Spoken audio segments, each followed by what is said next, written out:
সাহাবীরা বললেন, বালা ইয়া রাসূলুল্লাহ, নবী বলেন।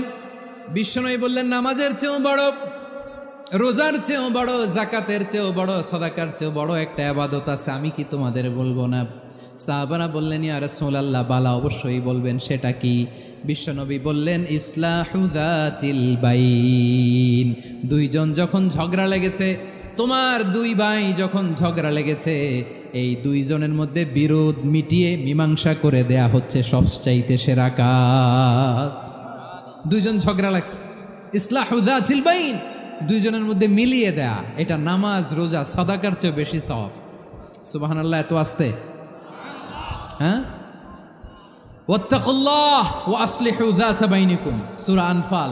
আল্লাহ বলেন, আল্লাহরে ভয় করো, ঝগড়া লাগলে মজা নিও না। ওয়াত্তাকুল্লাহ, আল্লাহরে ভয় করো, ফাসলিহু যাতা বাইনিকুম, মিলিয়ে দিও। তাহলে আমরা মিলায়ে দিব।